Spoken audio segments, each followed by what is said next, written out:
ndikuchingamidzai kwatiri kuita pano paZim News Pet TV zita ndinonzi Elizabeth Nyagusha kukutendai netsigiro yese muri kutipa tikona muri kusubscribe muri kulaika muchiramba muchikomenda zvakare. Ndifunga vazhinji mukaona tabuda taenda kunzvimbo dzakasiyana siyana inhau dzematambudziko, inhau dzinosuwisa, inhau dzamunofungidzira kana kuti makagara kwamuri muchiti aiwa aya madhirama hakuna zvinhu zvakadaro, asi hama neshamwari zvichida panext door pako, zvichida munharaunda, zvichida mumhuri mawaberekwa, inhau dzinenge dzichiitika zuva nezuva. Nhasi uno tati aiwa regai timonotaura namai Givhi vati aiwa imbouya munin'ina ndimbokutsanangurira dambudziko randinaro. Ndine dambudziko rekuzvimba dumbu, ndane makore anokwana kuita 10 ndine dambudziko iri. Saka ndati aiwa regai nditaure namama amai Givhi vanyatsonditsanangurira kuti dambudziko iri rakatanga sei kuzosvika pa10 years.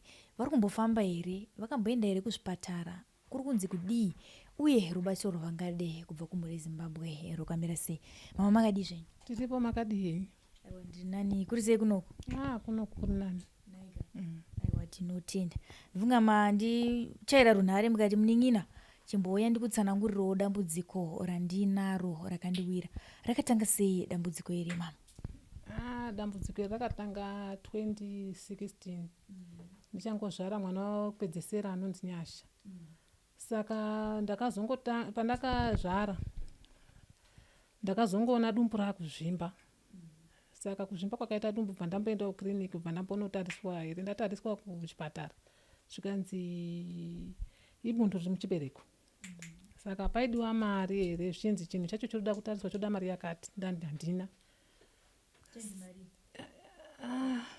Totaura zvekuma1000 chaiko. Ndikati handina mari, saka ndakabva ndangogumirawo ipapo. Ndinozokwanisa kuenderera mberi ndatoti mari yacho ndoiwanepi, murume wacho anoitawo zvemari icho, ndinacho handina kwanotomboiwana mari. Saka ndati ndo dambudziko randinaro kusvikira pari zvino ndakangodaro. Saka kubva 2016 iye hamuna kuzombowana rubatsiro? Handina. Saka pamakaenda kuchipatara vachiti dambudziko riri muchibereko, vaitsanangurira kuti chaita sei, chakanganisika papi? Pandakatorwa kusikani vakati zvese zviri right, asi bundu ndoriri muchibereko ndo rakabatwa. Kuti ndichizotsvaga mari ndiwane mari yekuoparetwa handina. Ndo zviripo. Svikira pari zvino baba wacho anongoitawo zvemari icho, havanawo basa ravanoshanda. Saka yangoshanda wayachoyo yabva nayo kumari icho, tinongondoya totengawo chikafu chichi. Ndichibudawo ndichiendawo kunyaradza kumasodhasiwo, ndichiuya tengesawo huni dzangu, madhora, makoini. Ndo patinotoonawo kurarama. Kuti ndizokwanisa kuenda kuchipatara mari handina. Saka vana chiremba havana here kumbowana zvatingati kana alternative yekuti zvichida kana mamari yacho munogona kubvisa shoma shoma kusvika mapedaro? Havana kudaro, vakangotoda mari yakati. Pandangoti mari yacho handiyanako, handinomboiwana ini. Kana hama yangu chaiye ndototi ine mari hapana, yandirofungidzira kwamurume kwachowo, kwangu kwacho hakutorina zero.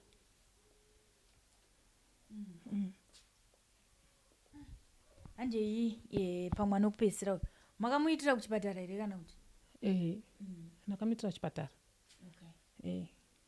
Saka pamanga makatakura mwana uyu hapana zvamainzwa here kana kurwara kana chii?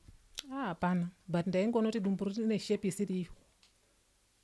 Saka pandakazozvara ndo pandakaenda kukiriniki zvikanzi mune bundu muchibereko. Ndizoona mari yekunonobatsirwa handisina mari.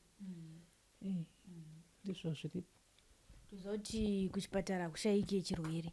Makazombofambawo here sevanhu vatema kumboendawo kumachechi kuti muwane rubatsiro kubva ikoko?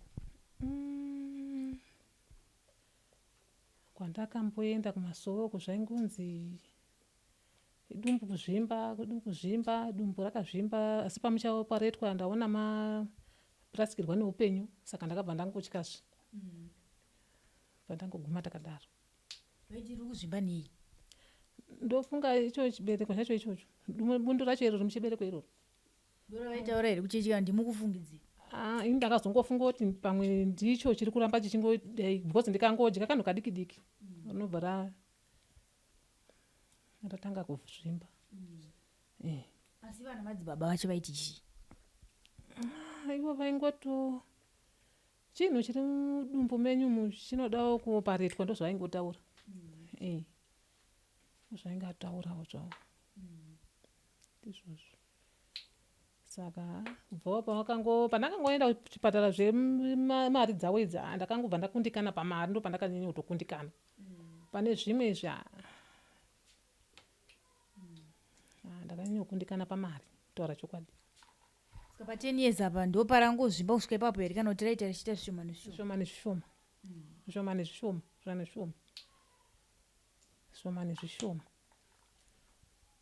Saiko zvino richiri kukura here kana kuti rambomira? Ndoona senge ratimirei. Ndisina kudyawo dzimwe dzenguva rinenge rakangoitawo bhijana but ndikadya ndikangodya kanhu kadiki diki. Zvatotanga. Ndozvazviri. Saka mune muchinzwa kunge chii? Mune mhepo here munenge muchinzwa sei? Ndenge chitonzwa chinhu chinenge chitodai. Zvoti ndikatorara nemusana kudai chinenge chitodai. Kunge mwana? Ndozviri. Saka kubva pa 2016 munazombodzokerera here kuti munotariswa kuti chinhu chiye chakura kusvika papi kana kuti chii? Handina kuzombodzokera but ndakatoona kuti chakatozokura kupfuura pandakatanga kuenda kunotariswa kwacho. Ndenge chitonzwa kuti asi ndikatongorara kudai ndotonzwa chinotodai. Ndasenge mune mwana ino hamuna. Ndozviripo. Murume wenyu akarigamuchira sei dambudziko iri? Akarigamuchira asi mari hapana.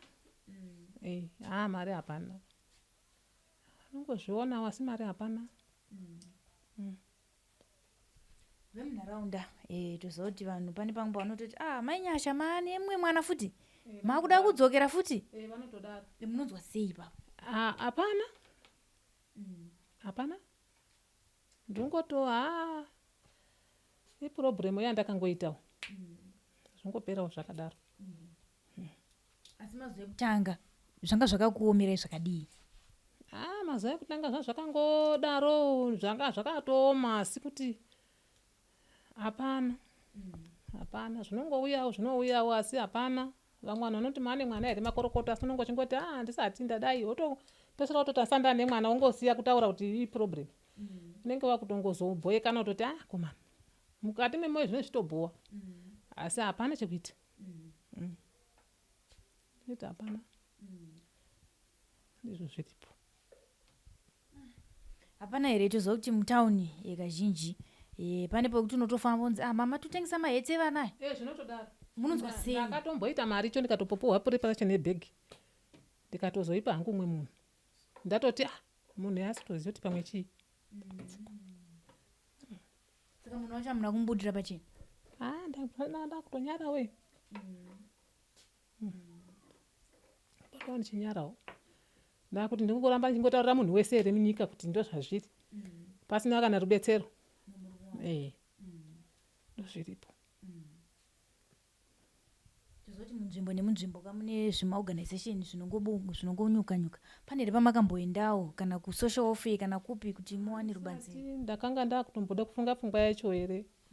Saka zvamauya kudai ndofunga ndopatouyawo chiedza chacho. Ndada kutombofunga kuti pamwe ndoendawo kusocial welfare ndikabatsirwa. Saka ndatonzi namaiguru ava madi kuenda kusocial welfare modi nedambudziko. Ndikati nyange ndikaenda nedambudziko ndogona kuenda pamwe ndongonzi ndozviripo. Pamwe mhepo pamwe imhepo yakapfekawo hatizivi. Pamwe mhepo yacho yasvika ikoko chinohwanda. Hazvizikani. Saka muri kuriritira sei nazvo muchiti baba havanawo mari imi hamunawo mari muri kuriritira sei vana? Mune vana vakura sei? Inini ndinomwe hangu akapedzawo chikoro. Wozoitawo umwewo akaitawo mwana wake asi izvo zviri kumurume wake zvake but ndinotongoti hapana. Ngezvekungotiwo munhu anochengetawo zvaari kutongoonawo nguva iyo ndizvozvo. Mari yachona hapatorina. Patorina. Selasi bhoni yacho yakura sei? Ari grade 6. Ari kuenda ayo kuchikoro? Ari kuenda. Ari kuenda. But ndezvekungowawarira zviya. Kuti ndikatengesawo pamwe muchikoro unomboenda ndo $5 ndine dhora iri ndine 50 cents. Uchingoperawo zvakadaro. chikafu chachona panenge pasina chekudya apa taiti pamwe tichapindawo musocial welfare hatina kupinda asi mazita takanyoresa zvakangorambirawo ikoko vainyorawo havo havana mhosva asiwo zvakangodiniwo ikoko zvakangorambawo ikoko samaje kuno mururarama sei mamundazwa muchiti munoenda kunyaradzo kunotsvaga masodhasika ekutengesa kuti tiona chekudya matengesa mari madola ma50 cents ndozviripo ngatiti pazuva muri kutengesa akawanda sei senguva yechando zvinombotiwo torwewo asi unotonoti ukabatawo $3 $4 $5 pamwe $3 uchatenga 5 kg yehufu dhora racho wochengeta kuti kunonotenga neretransport imwe ungosiya ungoti womotengawo tumaheu kana hafu yechingwa mokamurirana modi mobuda moenda kuchikoro kuvana ndozviripo pavo vanoita basa rei vanoita zvekungoitawo ndidhaka boy pavanonga vangonziwa huya apa uitewo kanyawo dhaka kana kusinawo ndizvozvo havashandi basa vanatorina basa totaura kuti hatatorina basa zvotandomboita kana 4 months 3 months vakagara ndichingoshingira masodhasi iwo tichitorarama takadaro zvokuti hapana ndombozvizoti ando zviri kuraramikwa apa asi tenge chingoti vharirewo chinhamo nguva yechando inoi dumbo ari kupei matambudziko ere harindipi asi kuti harindipi kana ndinzwe kurwadza kana ndidini asi kungozondai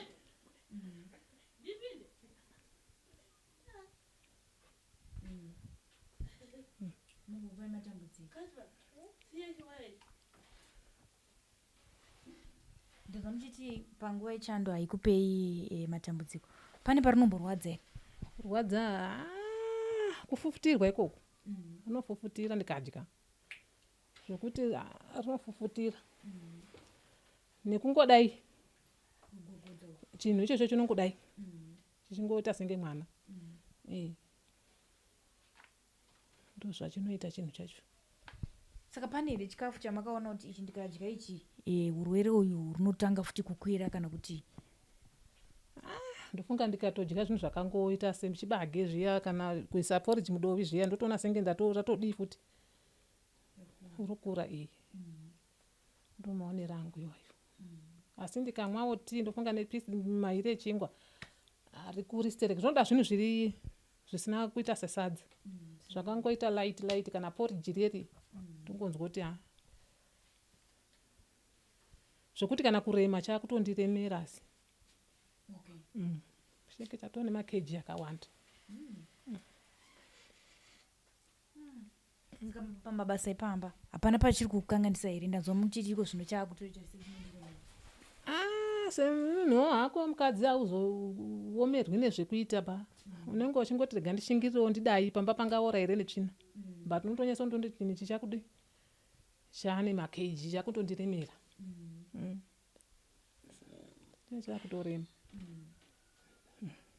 saka hama kana mumwe chete here ari kukwanisa kukubatsirai ndozvandatoti kana kumba kwacho kwandakabva kwacho hakuna chiro vanongoraramawo nemaricho mai vakasiyiwa vanoraramawo negadheni baba vakafa kare kare kana kwemurumewo ati zvarakafawo vamwene vakafawo vesewo vari kungoraramawo nezvimajoini dzavo saka wandingati wacho ndingape mhamari kwaari hapana ndozviripo kana kuchechi kwacho unonyatsa kuti kuchechi kwacho zvinhu zvangoomera kwese kuchechi katozoti ndo imwe imba uchibuda mba mako kuchechi imba yechipiri vari kukugamuchirai sei kuchechi vanobatsira havo nezvimwewo but ndakatondoti dambudziko racho iri havamborikwanisiwo asi ndakambotaura hangu but sevanhuwo vanokundikanawo vanokundikanawo sevanhu asi vari kugamuchirai sei tiri kunzwa mazuva vanhu vakawanda vari kuchema nemachechi vamwe vatopedza kuti zviri nanhangu namatira mumba ukasangana nedambudziko hapana anouya kuzokona hapana anoona kuti wadyei asi kana dziri nyaya dzekuti ngatipledgei uniform yamai mufundisi ngatitengere mufundisi mari ngatitengese mufundisi mota ipapo ndo patinoona vanhu vakawanda vachitsvagana kana uine mari muri kubatwa sei ekuchechi nedambudziko iri kuchechi tinongoendawo kunonamatawo vanobvunzawo vachida kuseka vanobvunzawo kuti vachida kungonzwawo but vatori mukuseka. Asi handina munhu wandingapa mhosva kana ndingapa maifundisi mhosva. Handina ndingapa mhosva zvangu. Asi ndakangozvigamuchira ndo zviripo ndodii. Mwari vachaitawo sei sekuda kwake nerimwe ramazuva. Toziva kuti munharaunda mamugere mumwe ari unotokubvunzira muedzo, mumwe ari unotobvunza achida kutokuseka. Pane here panombotaurwa mashoko ekuti munotodzimbikana kuti ndini here ndakazvida kuti ndiite dambudziko iri? Vanodaro, vanoseka. Asi hapana yekutamba hapatorina. Unonge uchitosekwa. Mwana ngobvunzira chete, abvunza motoona vanhu vakutodii, yatonyaya. Saka unonge uchingoti munhu yatondibvunzira kuda kunzwa kuti chii chakamira sei. Rubetsero hapana. Ngobvunzirawo mubetsero. Faneka zvemapreparation ndanzwa nawo. Ndazwa nawo. Ndazwa chete. Kana iko kunyaradzwa kwacho ikoko. Unotonzwa vanhu masecurity achitoti amai vanga vapinda vakazvitakura. Ndozoti handina idambudziko. Otonzwa vamwe vachiti nanhasi here. Yowe mimba yacho inoita mwedzi mungani.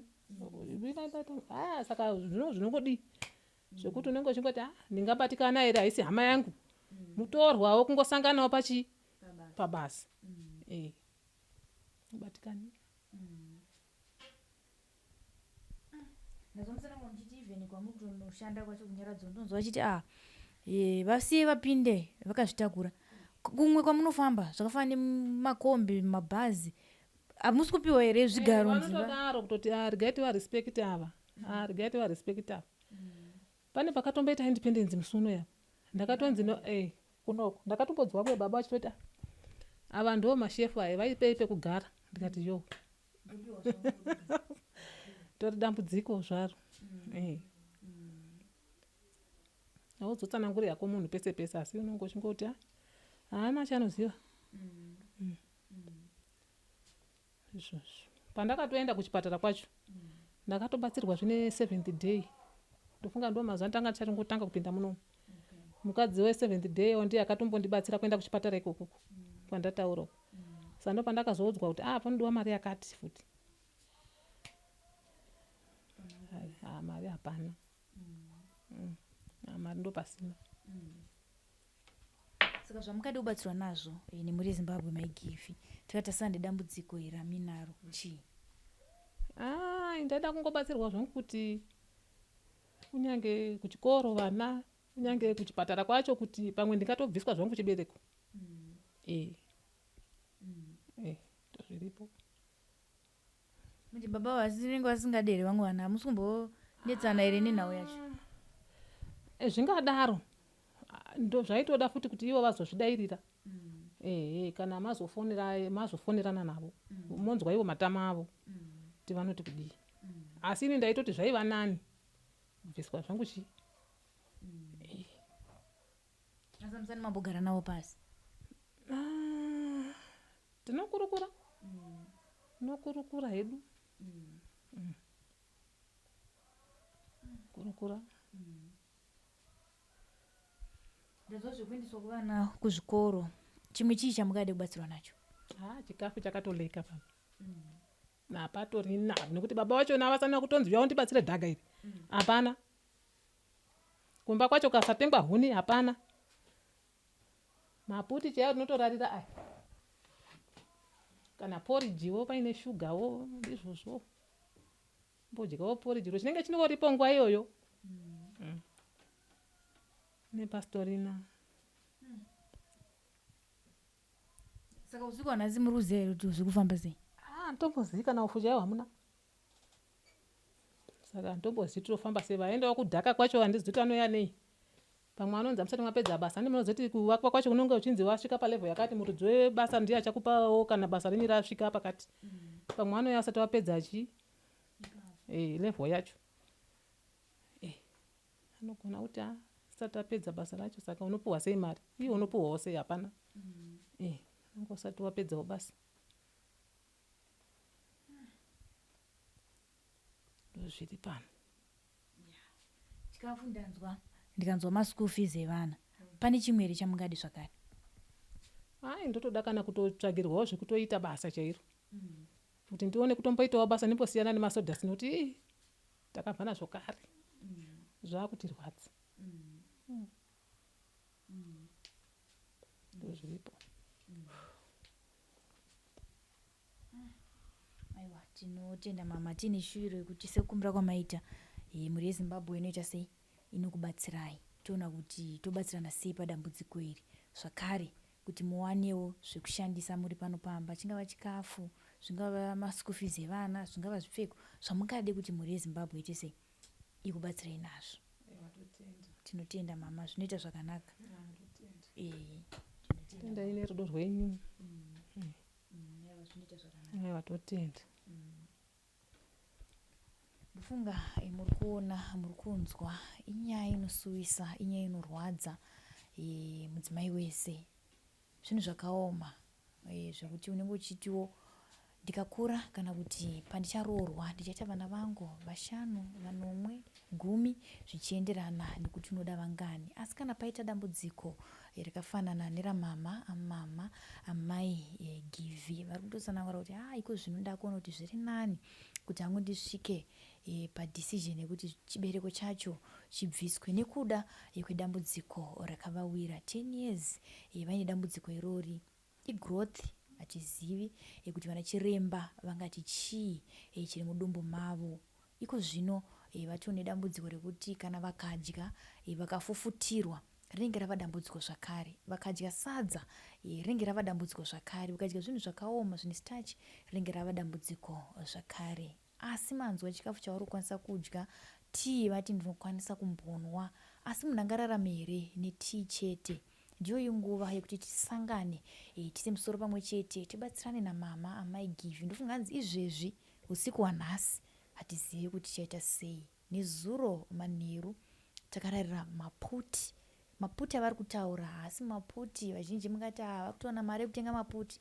Maputi ekukanga mandire, ndofunga ndozita rinozikanwa nevazhinji, echibage chaicho. Kana kuine vanokwanisa kuti aiwa inini ndine chimwe chete, ndine icho, ngatibatsiranei namama amai Givi havasi kusarudza padambudziko ravo kuti anokwanisa kundibatsira ndiani, asi tikakwanisawo kuvarezera mari yekuti vakwanise kunoparetwa chiri mudumbu macho, kana kuti vakakwanisawo kuwana chikafu zvichida ndangariro dzavo dzinogona kudzikira. Ndofunga manzwa basa ravanoita rekukolekta masodhasti, hanzi panguva yese ndine urwere ndiro basa randiri kuita, ndotengesa $1 kana $2 pazuva. Inguva yakaoma, inguva inorwadza. Babawo havana basa ravanoita remaoko kana kuti basa chairo ratingati vanomirira kuti mwedzi upere vozopiwa mari, hanzi ndidhaka boy. Zvichida rimwe zuva vanogona kutouya voti aiwa nhasi hapana chabuda, mhuri inorara yadyei.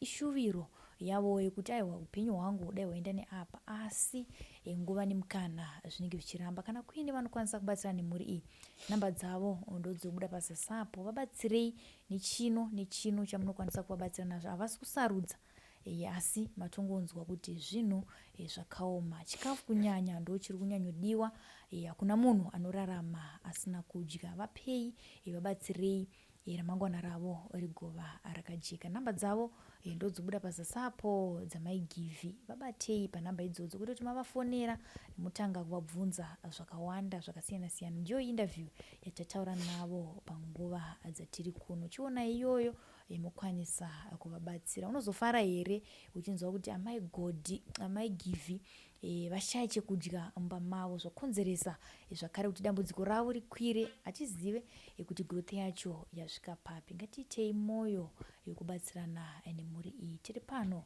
paZim News Bit TV Zita, ndinonzi Elizabeth Nyagunchiti Chisarai.